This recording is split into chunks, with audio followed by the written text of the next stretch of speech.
Smart Metropolis, giduso kadungan sa Miguedsi meeting.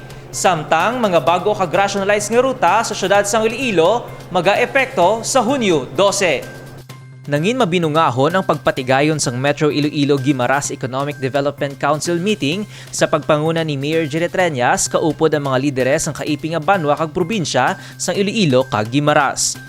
Isa sa nahambalan amo ang pagpahapos ang proseso sang pagnegosyo para maganyat ang mga investors. Ang meeting sang Miguedsi ang labing una, umpisa sang nag-igo ang COVID-19 pandemic, gani tuman ini ka-importante para sa mga LGU nga nagahando makabangon gikan sa epekto sang kapinduha ka tuig nga pagsira sa mga negosyo kag pagnubo sang kita gikan sa turismo. Suno kay Mayor Jerry Treñas, mahimo ang pagbangon kung mayara sang suporta gikan sa national government, kaangay sang Department of Trade and Industry, DICT kag DOST. Ang direksyon subong sang emergency parehas man sa syudad, no?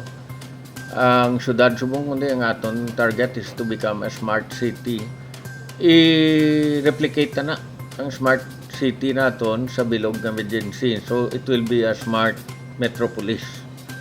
And we are trying to get the support of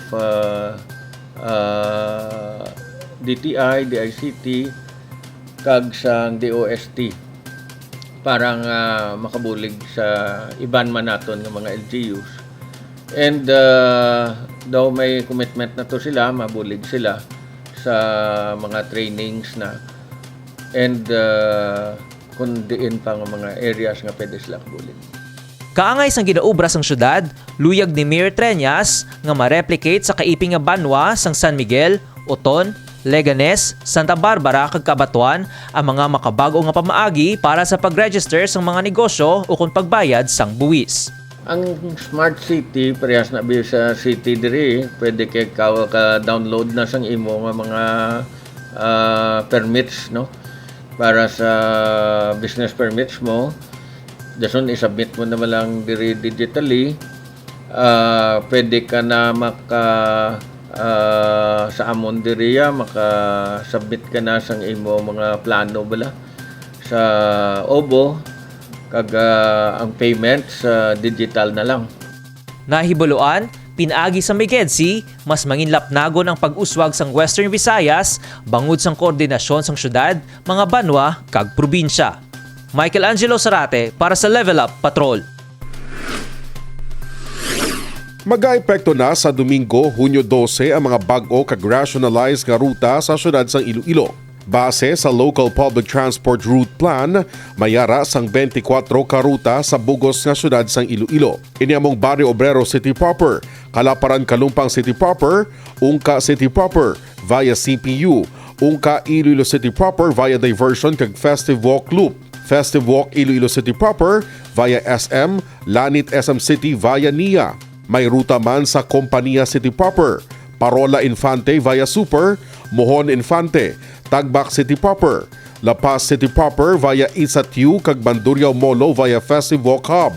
May ruta man sa Hibawan City Proper via Tabukan Festive Walk Hub, Hibawan Haro via Abeto Western kag Festive Walk Hub, Molo City Proper via Baluarte, Bitoon Haro via Balabago, Villa Baybay City Proper via Bonifacio, kag Tagbak Lapus via Coastal Road.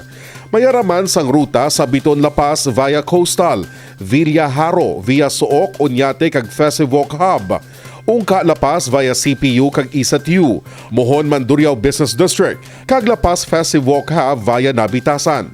Suno kay Mayor Jerry Treñas, madugay na nga mga tinuoy nga wala sang pagbago sa traffic route, gani importante ini bangod madamo man sang pagbago sa syudad sang Iloilo. Nakita nato ng iba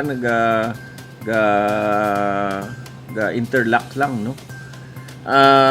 Paagi sa hindi nga pag-rationalize naton sang ruta, makita naton kung diin gid ang kinahanglan ang mga jeepneys naton nga ari diri subong sa syudad. Dako gini ni mabulig sa atong traffic management once we rationalize the traffic routes, no. Kay ti mabalaan na naton kung diin gid ang kinahanglan sang mga jeepneys, no. At the same time, kung ma-rationalize naton ang mga ruta, ti hindi na mapulaan ang iban nga maghagad pa pamasahe sa isa ka lugar. Bangod sang bag-o kag rationalized nga mga ruta, nagakahulugan nga hindi na makasunod pa sa syudad sang Iloilo ang mga provincial jeepneys. Ginalantaw, makabulig ini sa pagsabat sa problema sa trapiko bangod sang mas maayo na nga traffic management. Well, una sa tanan, mangayo gid ko sa ilang kooperasyon, kag jutay nga pasensya, ginatun-an pa ini, and once nga ara na ina, kung ano gin man ang mga kakulangan sa isa ka ruta, madugang man kita Japon sa mga jeepneys nga traditional nga jeepneys. Kadungan naman sang implementasyon sa mga bago nga ruta sa maabot nga Domingo. Manginbantay sarado naman ang TMTRO para mamonitor ang dalaga sang trapiko, ilabi na sa mga mayor nga dalan sa syudad sang Iloilo.